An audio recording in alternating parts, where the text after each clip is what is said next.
Welcome, everybody. So, in the portion of this week that is called Devarim, there is no Zohar, and traditionally we read from um, the portion of Balak, the portion of Balak that is dealing with the story of a child that is an inspiration for us, an inspiration for the world, and hopefully will give us some um, secrets and messages for whatever each one of us needs to hear or is going through, whatever challenges, whatever guidance we need. And so the child that we're talking about, that the Zohar is referring to, is called the Yanuka. And that is the story of Rabbi Yitzchak and Rabbi Yehuda, who met this child while they were um, visiting the house of Rav Hamnuna Saba. And that man was very wise and very known. Um, but to make a long story short, that the child is basically giving them on the head, give them the business, if you will. And so for some reason, like I'm skipping some steps, but for some reason, he was supposed to be in school, and instead of going to school, he came back early, and he met those two righteous men that are students of Rabbi Shimon. And so the mother sees him, and she wants to introduce her child, who is like 6, 7 years old, wants to introduce him to those two men and trying to push him to go towards them because he's about to receive a blessing. And so the child refused to approach them, and when the mother asks why, the answers that he gives shocks those pillars of spirituality. And so you can read, by the way, the story in detail in the portion of Balak, page 22. Let's go over what the part of the connection that we want to make um, is verse 29. So I'll read. One second.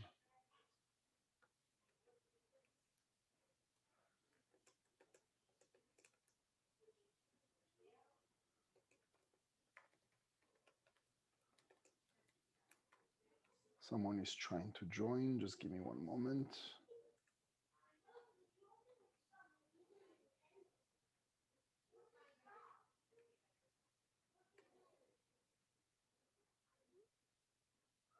Okay.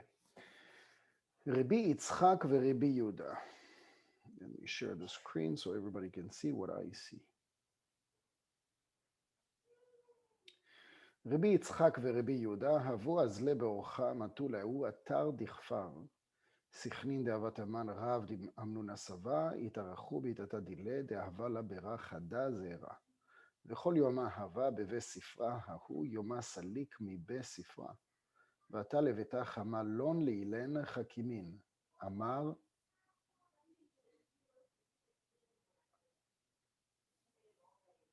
אמר לו אמי קריב לגבי אלין גוברין אילאין ותרווח בניהו ברכן קרב לגביהו עד לה קרב אדר לאחורה. אמר לו לאמי לה בעינה לקרבה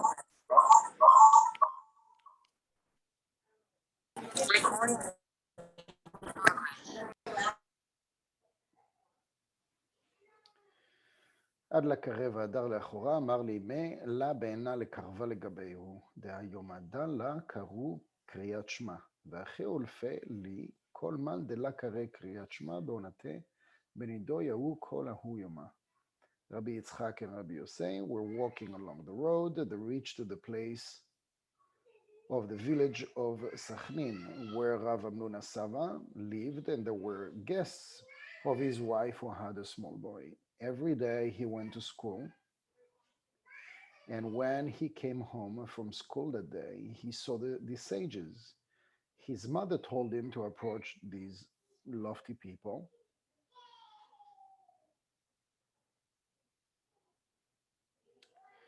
and receive blessing from them. He approached them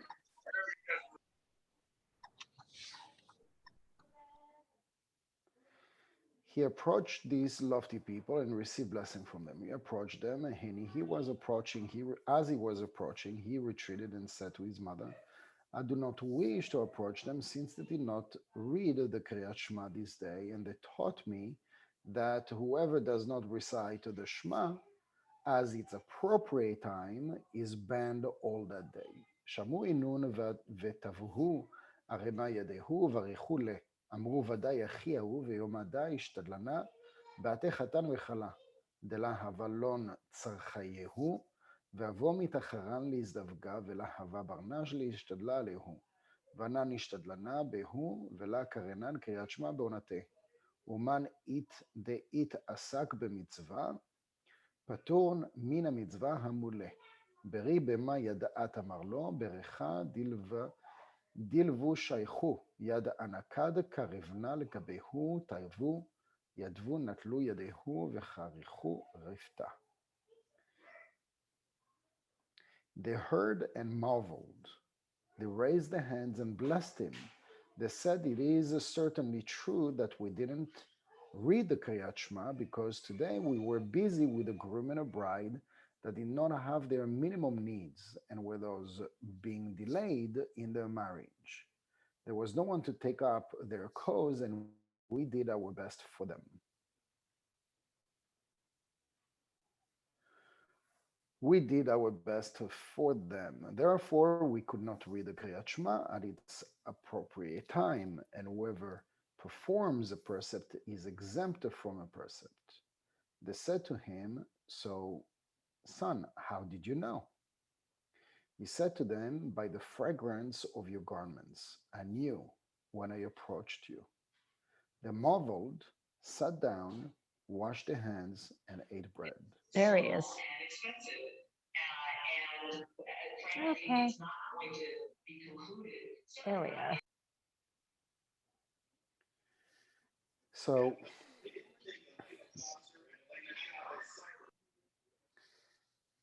I think from next week, I'm going to assign an admin to take care of all the admission, muting, unmuting, so you guys can help me focus on the class so I don't have to, to do both.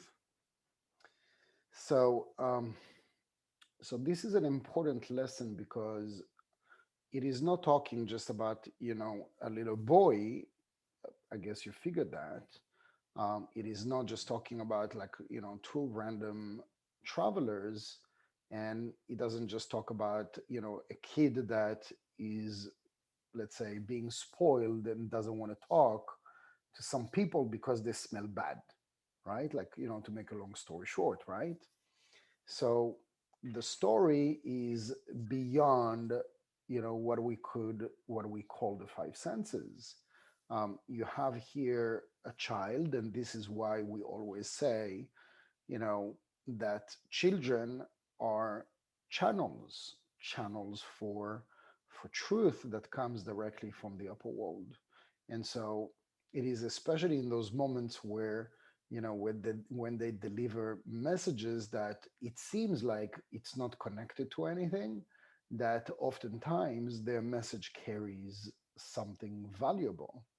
And not to jump to the conclusion, and I'm not just talking about, a child of a 7-year old. It can also be somebody that is immature, or somebody that is not experienced, or somebody that, let's say, just began a certain position. Let's say that you've been in that position managing your team for, the last 30 years, and then you have like this cocky young kid that is coming with, with all these like ideas and initiatives, and wants to push his way up, and he's like like doing like this to everybody, and he just wants to be like in the forefront. And so that has the tendency, obviously, like to push certain buttons.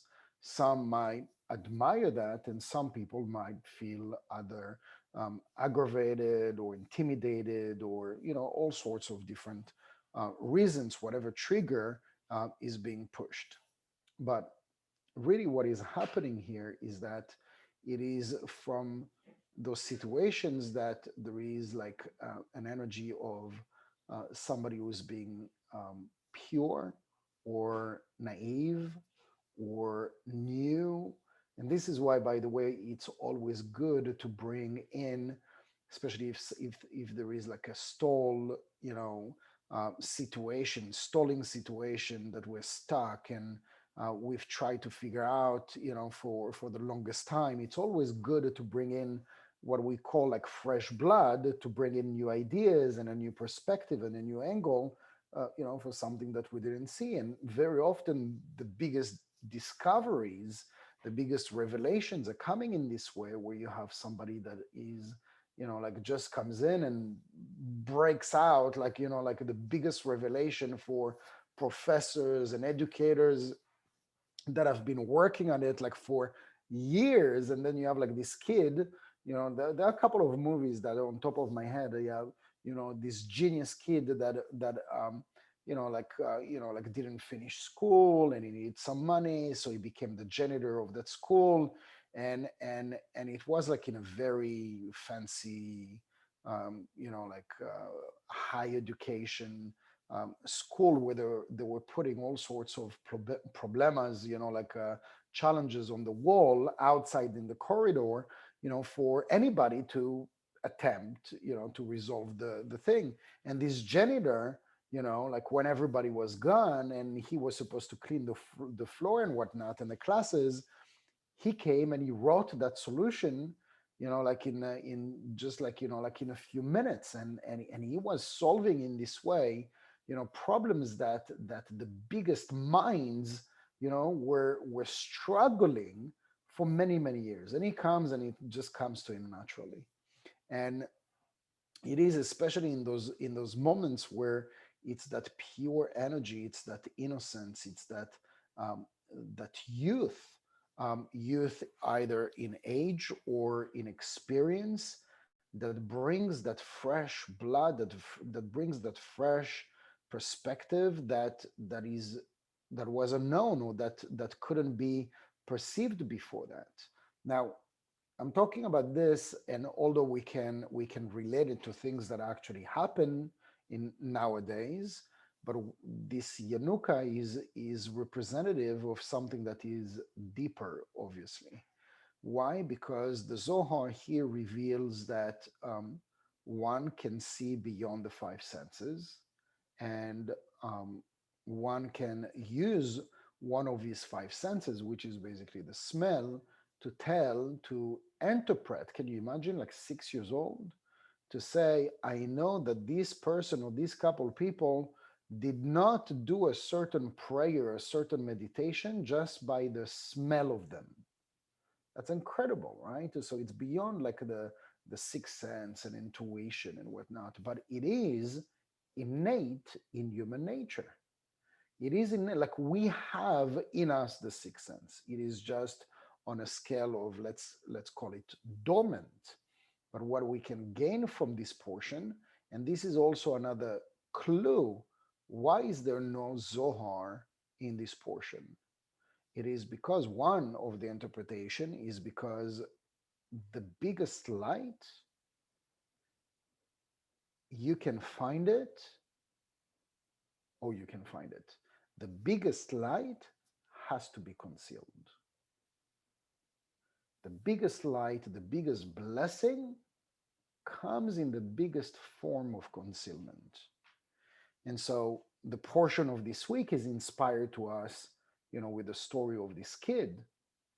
But in spite of all that greatness and everything, that kid didn't see something. And still, those two righteous people taught him a lesson. First of all, they were in awe, and they were speechless. Like there was no word for them to realize. How can a 6 years old realize that we didn't do the Shema, the prayer?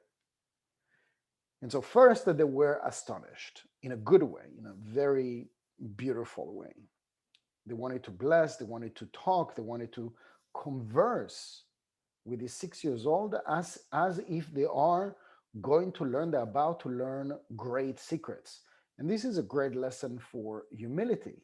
And that lesson of humility is that those sages, righteous people, righteous men, brought themselves. It's not even like, because when somebody is naturally humble, he's not even intentionally bringing himself down to their level. It is almost like on autopilot. One would have to make a conscious effort. Okay, I'm great, but I'm gonna make myself a little bit less great to dumb it down so that everybody can understand, right? That's not what I'm talking about.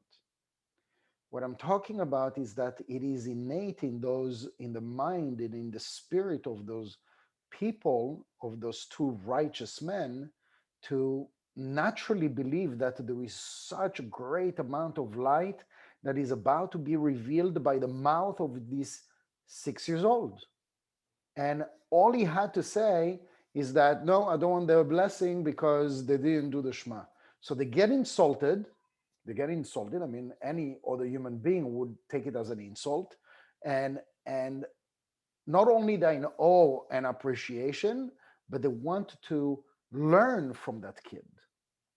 So this is a great lesson for us in humility that we can learn from anybody. And especially when we pray, when we ask for guidance, we say, God, send me this, send me that, or I want like the solution for this, or I want more financial success, or I want to find a better job, or I want to find more clients, or I want to, like, all sorts. Like we have like a list of desires that we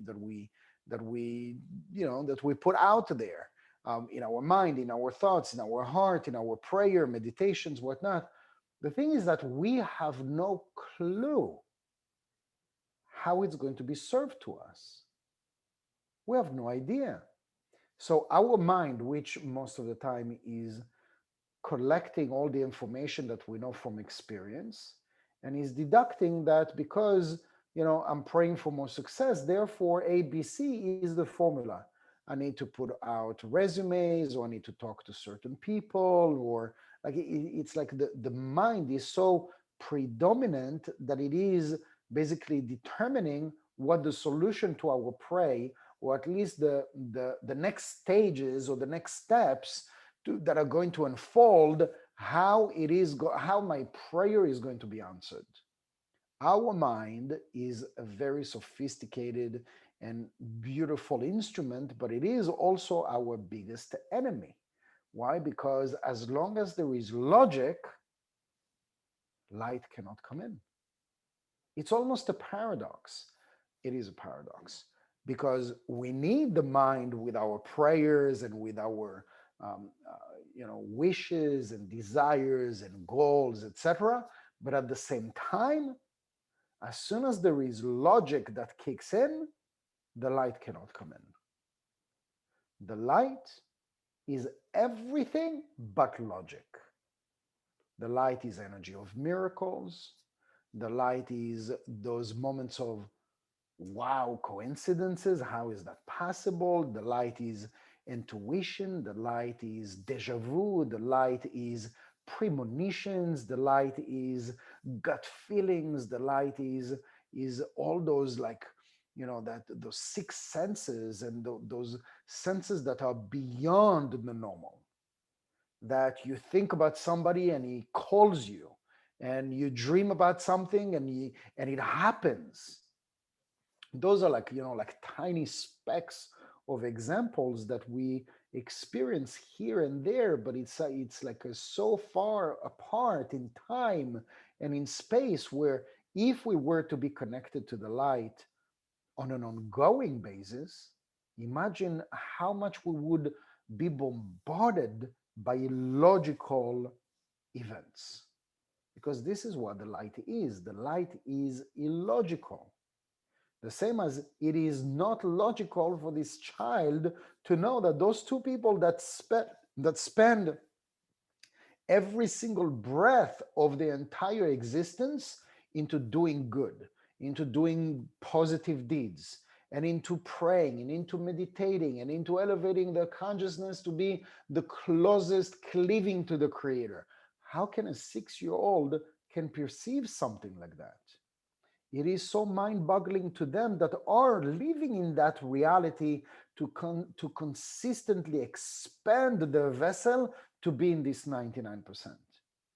When suddenly they see this like a ray of light that shines out of a child, it is a phenomenon.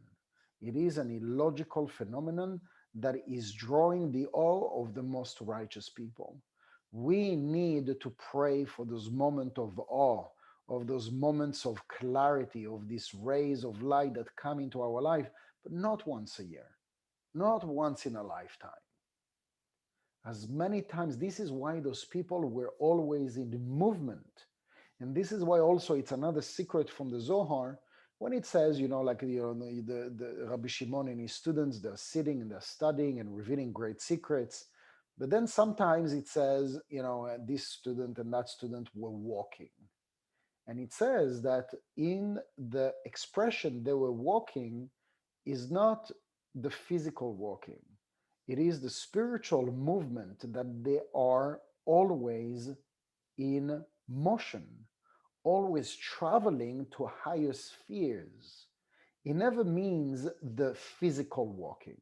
It is the spiritual aspect of their spiritual body that is in consistent elevation, consistent elevation.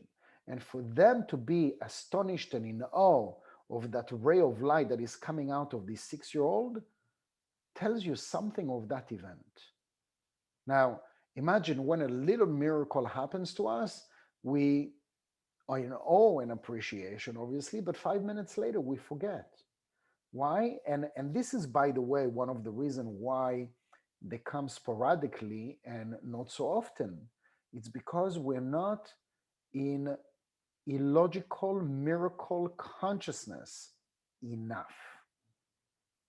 And so, if we were to think about miracles all the time, laws of attraction, you will draw it back. The thing is that we are all in autopilot of our own lives, solving problems, taking care of our own, taking care of work and of the things that you need to do, and the bills and taxes, and God knows what else. But we're not enough. There is so much room to increase our capacity to extend our miracle illogical consciousness. This is Yanuka. Yanuka lives in it. And so this is why it is touching every single one of his aspects, every single one of his senses. So it's not only to think, it's also to feel, and it's also to even smell and hear. So we see it again, we see it with the children. I hear like my children always, like every so often, they say, I heard this and I heard that and I saw this and I saw that. There is nothing from our adult eyes and ears. We don't see and hear what the kids hear. But what I can tell you for sure is that each time I tell them, I believe you. It is important because I remember, like when I was a kid and and maybe something like this would happen. I see with friends also when the kids are talking, we tell them nonsense, like go to sleep, or it's not real, or it's just in your mind, and it's you're making it up, or it's like you're dreaming like awake, or we make all sorts of excuses to make it not real. The illogical is the most real that there is. What we consider as real is the most of the illusion. Our real is the illusion,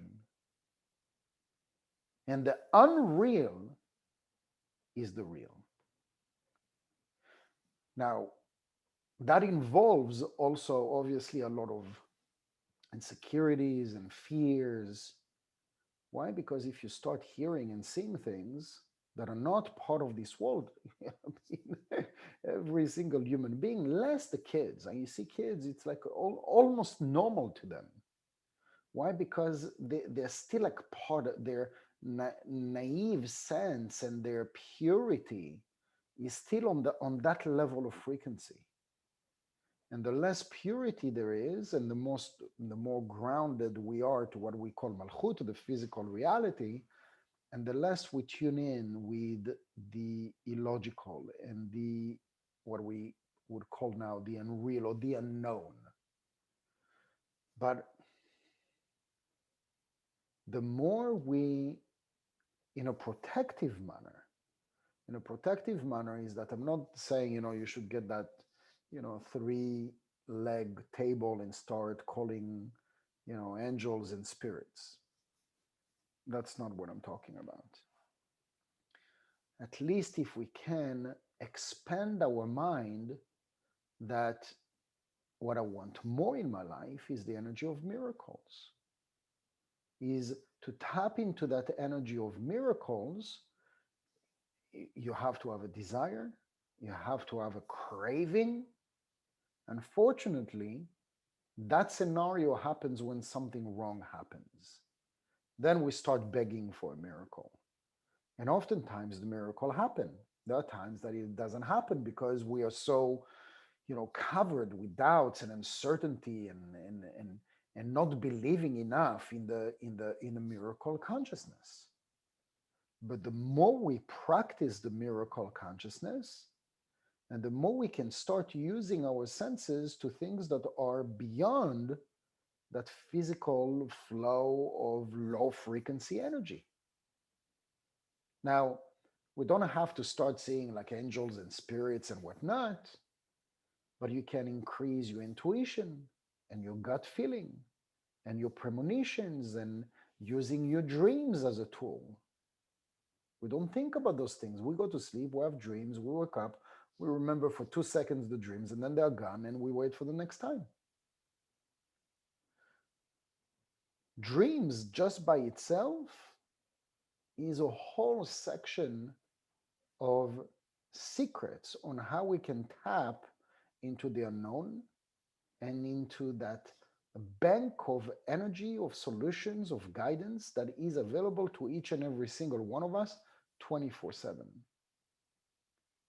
So there are certain um, guidance how to use the dreams and at what time and how to allow ourselves to go to sleep and all sorts of um, you know good tips on how to use the dreams and we can even learn how to fight and defeat evil spirits or negative angels during the dream because you would call it nightmare or you would call it temptation, all sorts of things, and we can learn how to use that if we are defeating those negative angels in our dreams, imagine what we can do in this fake reality. And so again, this is I'm talking to you, and maybe you're like this guy lost his mind. What is he talking about? But it's there are people that are spending like their entire breathing life focusing on that, focusing on expanding their mind to not what we just see. This is just part. This is just a tiny speck of what is available to us. And the more we access that unknown, the more we access the illogical, the more we access the realm of the light, and the more we can tap into our true purpose, what we came to accomplish, how we can optimize our potential and and come out of our shell and blossom and reveal our light and share our light and play the role that we came to play. And oftentimes, and that is the scenario, the most likely that when we are just focusing mostly on the 1% reality, we are all doing the best that we can. But still, it's not even coming close to the true purpose of why we came. Why? Because there is one thing that the body consciousness is going to give us for not growing and tapping into that potential is excuses. The body consciousness is master of excuses. The spiritual body will only give us guidance that will make us feel fulfilled, empowered, revealing, proud. And that gives us the sense and the desire to do more. I'll give you another example. And unfortunately, we're waiting for those times. Sometimes we wait for it a day, sometimes we wait for it for a few months. Most of us, we wait for that moment for 10 years, 20 years. And so I have this good friend who is living in Los Angeles. And like it was knocking on his door for the last maybe like 12, 15 years. Like the opportunity to move out and to go to another place and um, to grow, to get more responsibility and whatnot. But Los Angeles is a very comfortable place. And so there was always great reasons and excuses why he couldn't move. And so it's just recently that, making a long story short, he receives a phone call. What do you think about moving to that place and doing what you do over there? And he got super excited. He got super excited. Now the next phase was to talk to his wife and for his wife to. He was almost certain that his wife also is going to say no. But surprise, surprise, she was open. And I just spoke to him today. It's not happening yet, but I just spoke to him today and he tells me, you don't understand, it didn't happen yet, but I'm so overly excited and I'm so looking forward to it. It's like my body is already gone. Now, he didn't move a lot. I'm Gemini. I need to experience that move at least once a year. I need to eventually come down and settle down. But every single time, almost every single time that I had to move, I felt exactly what he felt. So prior to moving, I said, no, no, no. And I have like this list of reasons why I shouldn't move. But then the opportunity calls and I get the phone call and I still say no. And then my wife talks to me and I think about it. And the next day, it's like I've never said no. And I said, I'm going. Not only I'm saying that I'm going, any responsibility that I had in that current place, it's like I was over it. And it's so confusing because like 24 hours ago, I was so involved emotionally and mentally and logically. And 24 hours later, no attachment whatsoever. It's like totally like taking the anchors out and the ship has sailed.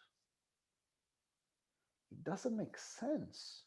Those things don't make sense. And by the way, you can find this repetition in all sorts of, like context and environments. It's either moving from one place to another. It's either, quitting your job or divorce or like getting over like something that like a friendship that was like toxic or something like that.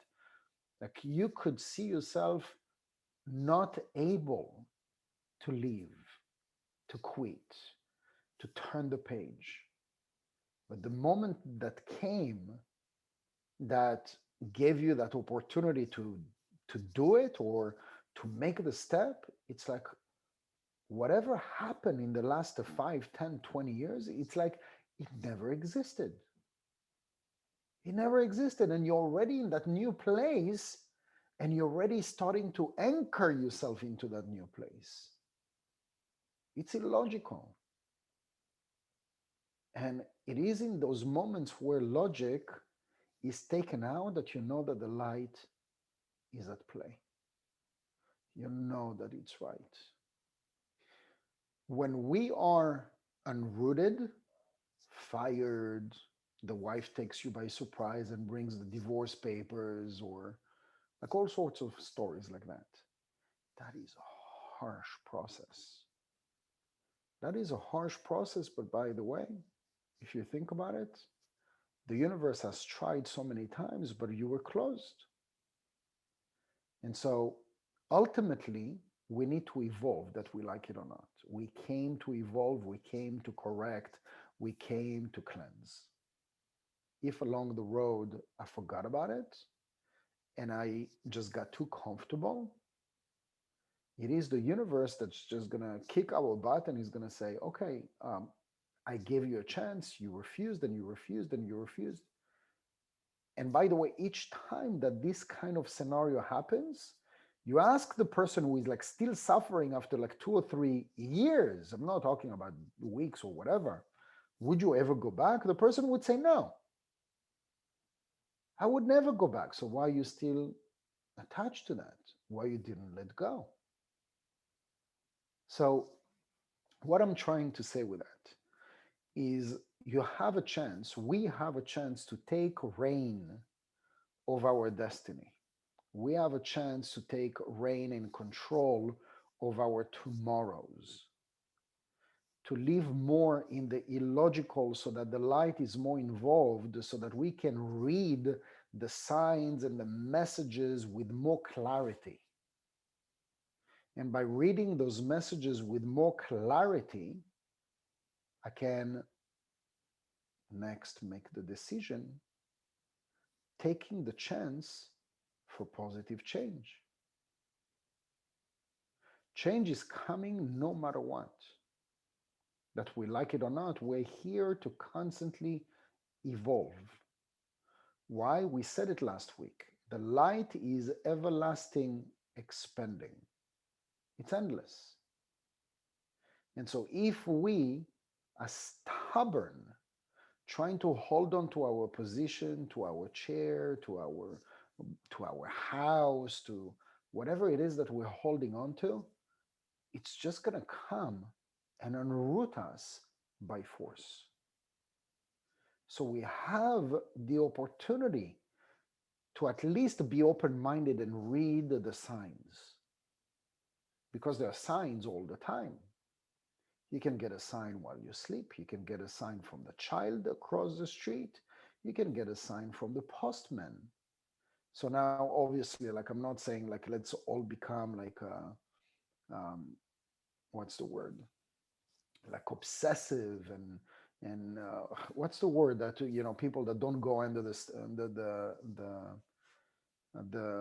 oh, I'm missing my words today. um, Superstitious, right? So we need to do it in a balanced way. So a balanced way means not emotionally, in a negative way, emotionally involved. What does it mean? Like to get stressed. If you get stressed and you get worried, oh my gosh, that's a bad sign. Look, there is a black bird. The other day there was like a black cat passing in front of me. It crossed my mind. Oh, that's not a good sign. And I was like, I was looking at that thought, and I was like, just slapping it right and left, and just get out of my way. And so, like, read the signs, but do not become superstitious. Now, a sign can be, like something over repetition. So if you get a sign and it's still not clear, you can always ask the universe, the light, God, whatever you call it, you know, is that what I'm reading into this? Can you give me like another sign or a confirmation? And just be open for it. The thing is that if you're coming from a place that you don't want to move, you're going to direct the message the way that you want to hear it. So you need to be also open minded to the answer. I cannot be in your head and to tell you, okay, oh, that's great. You're doing a great job. You asked for guidance and you got it. This is between you and the universe. This is between you and the light. And again, we can do the change in a proactive way. In a proactive way means that, like these righteous people and like this child, they are in tune with the sixth sense. They're in tune with the illogical. They're in tune with the miracle consciousness. They're in tune with the light. And so they get those messages. Was the kid right? Of course he was right. He didn't see the whole picture, but still the guidance came to him that they taught him a lesson. But they taught him a lesson not to give him on the head. They taught him a lesson from mercy and from love. And this is what we want. We don't want to be right. We want to be tuned in. And if we're wrong, we're asking the light, but still bring me the message to, like steer the thing like in the right direction and to show me the way with mercy. They came in and they told him it's true. We didn't do that specific connection because we're busy with another positive deed. So if you are busy with another positive deed, it can replace the one that you were supposed to do. But you were right. And so if you're coming out of that conversation and whoever is telling you you were wrong, but actually you're like the kid is not coming out as he was put down. He was empowered. He came out as like, wow, you're like a phenomenon. You're a prodigy. And you know what? When you're dealing with the light, you feel pampered. You feel like grown. Your vessel has expanded. And so may we all be open for growth, accepting the messages for change and for expansion. Where is it that we're stuck, that we're not allowing the funneling and the flow of the light to come in?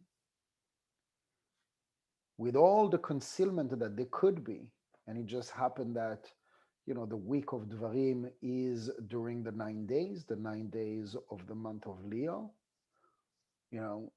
If you talk to almost any person, you would say, oh, yes, that's the 9 negative days. When you study Kabbalah, you learn that wherever there is the most darkness, there is the most light. So, yes, in the 1% physical reality, it would be comparable to the period or the week that is the hottest in the year. The week of the summer that is the hottest of the year. And so if you go out there, I went maybe like a week or two ago and we spent like 3 hours in the morning with Rebecca and my kids, and they got a sunburn. They got a sunburn until 12 p.m. And they put like 3 times cream and protection and whatever. What is the metaphor? The metaphor is that when the sun is strong, it doesn't matter how much protection you're going to put. It's not going to be enough. You need to not hide, but you need to cover yourself and not go and expose yourself. You can do it with more moderation than usual. You could go for 30 minutes or an hour early in the morning.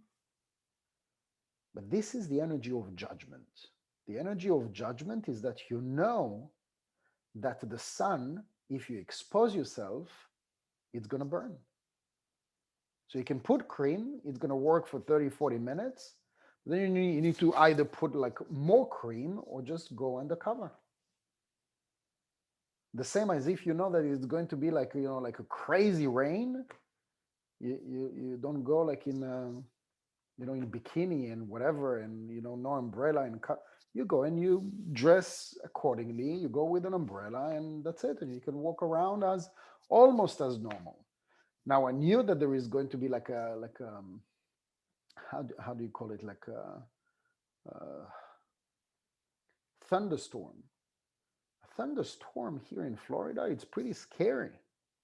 It's like, like I went out of that restaurant and I rushed to the car because, I don't want to be like, like it's a little current.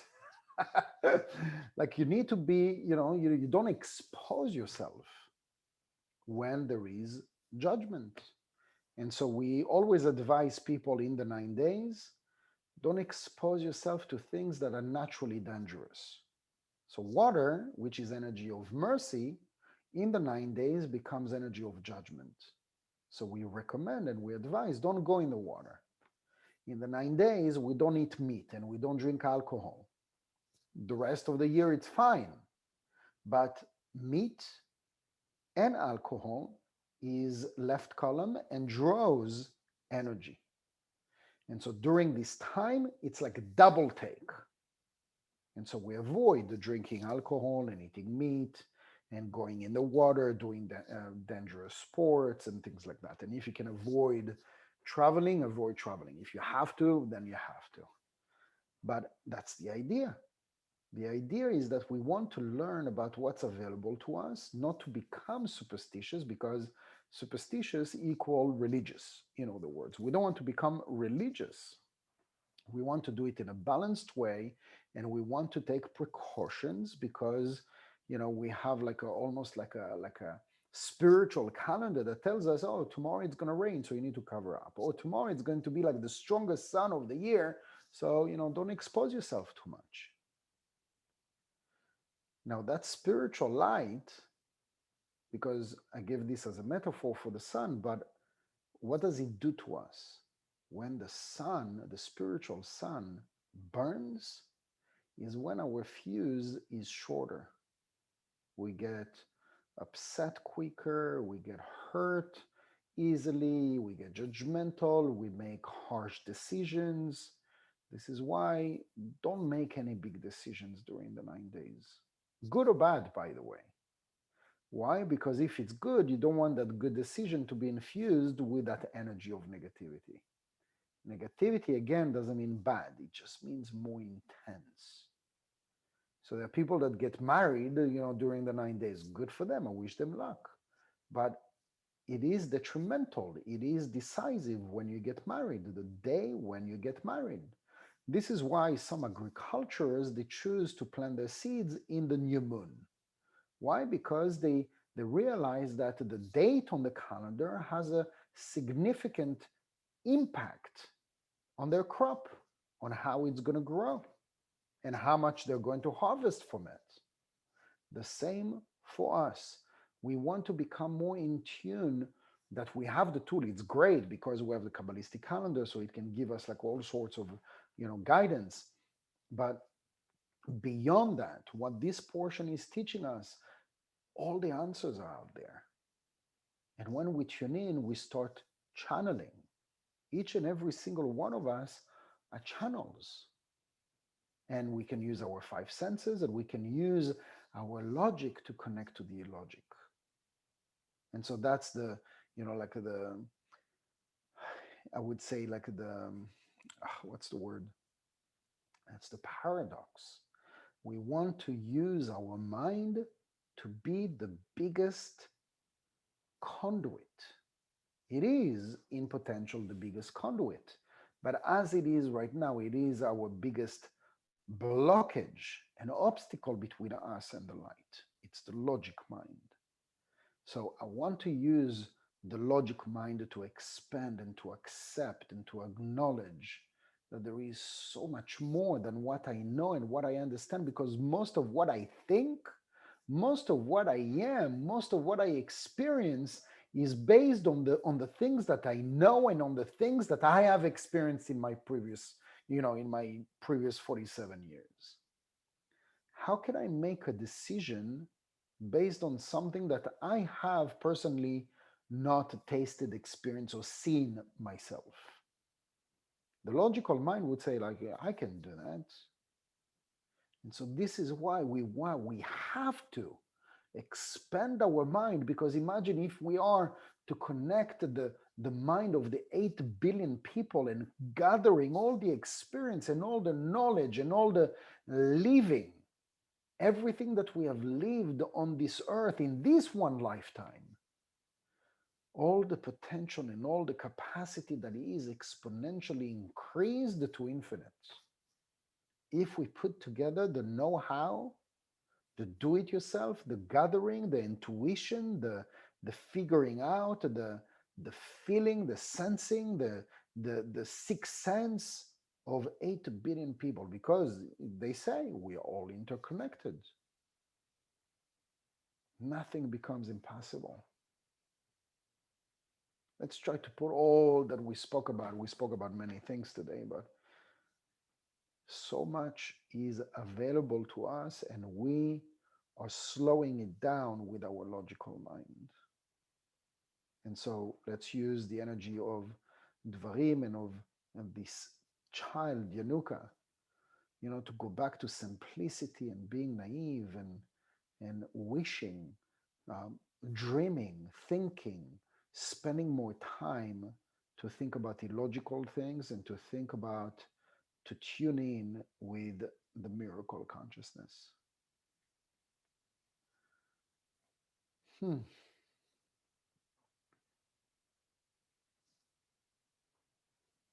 Any questions, comments? Are we good? It's an amazing class. Thank you. I mean, I need to listen again. It's so much to take in, but it just feels important, and it feels important. Everything's important that you say, but this just feels like, especially how, I mean, even the Zohar, even when you explain to someone about the Zohar and not to think of it as something logical, you have to bypass that and just let your soul absorb it. It seems like the very seed of everything that this is. And but to embrace it is a lot, but it takes reminding to just, especially in times of crisis, when that other part of your brain kicks in and you want to think of solutions, you think of logical solutions when those aren't. It takes something like this to force yourself to ignore some of that and allow inspiration from something illogical. I like that. So thank you. Awesome, guys. Thank you very much for joining, and I'll see you all next week, God willing. Thank you, Yehuda. Bye, everybody. Thank you. Bye. Thank you.